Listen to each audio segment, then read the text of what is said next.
కానీ వీళ్ళు అన్ని పేపర్లు మాత్రం డివిజన్ బెంచ్ ఇచ్చిన దాని మీద స్టే ఇవ్వడానికి సుప్రీంకోర్టు నిరాకరించిందని మాత్రమే రాశారు. కానీ విషయం చాలా ఉంది ఇందులో. అంటే విచారణ ఇంకా అయిపోలేదు. సుప్రీంకోర్టు ఎందుకు మొత్తం అన్ని పిటిషన్లు డిస్పోజ్ చేసింది? ఆల్రెడీ హైకోర్టులో ఈ విచారణ జరుగుతున్నది. సేమ్ మొన్న ఈ బీసీ రిజర్వేషన్ల మీద హైకోర్టులో కేసు 8వ తేదీకి వాయిదా పడ్డప్పుడు ఎట్లాగైతే సుప్రీంకోర్టుకి వెళ్తే సుప్రీంకోర్టు మీరు అక్కడ వాయిదా పడ్డది, ఆడ ఎంక్వైరీ విచారణ జరుగుతున్నప్పుడు మా దగ్గరికి ఎందుకు వచ్చారని చెప్పిందో, ఈ కేసులో కూడా యాజ్ ఇట్ ఈజ్ అదే చెప్పింది. చెప్పడంతో పాటు కొన్ని కామెంట్స్ చేసింది. అక్కడ ఆల్రెడీ ఎంక్వైరీ పూర్తి కాలేదు, 15కి వాయిదా పడ్డది, మీరు మా దగ్గరికి వచ్చారు, అక్కడ కానివ్వండి అని చెప్తున్నది. ఒకవేళ జడ్జిమెంట్ మళ్ళీ ఏదో ఒకటి 15వ తేదీన ఏదైనా జడ్జిమెంట్ హైకోర్టు ఇచ్చి పిటిషన్ వేసిన వాళ్ళకి వ్యతిరేకంగా ఉంటే మళ్ళీ వాళ్ళు సుప్రీంకోర్టుకి వెళ్ళొచ్చు. 15వ తేదీన విచారణ చేస్తున్నారు.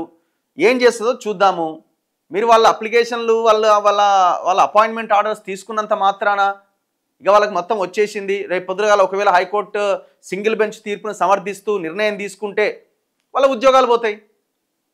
మీకు ఏమి ఇబ్బంది అవుతుంది? ఒకవేళ కనుక సింగిల్ బెంచ్ ఇచ్చిన తీర్పు కరెక్టే అని కనుక కోర్టు భావిస్తే వాళ్ళ ఉద్యోగాలు వాళ్ళు చేసుకుంటారు. మళ్ళీ మీరు ఒకవేళ మా దగ్గరికి సుప్రీంకోర్టు దగ్గరికి వస్తే మళ్ళీ అప్పుడు సుప్రీంకోర్టు ఒకవేళ జోక్యం చేసుకుంటే మళ్ళీ ఈక్వేషన్ మారుతుంది.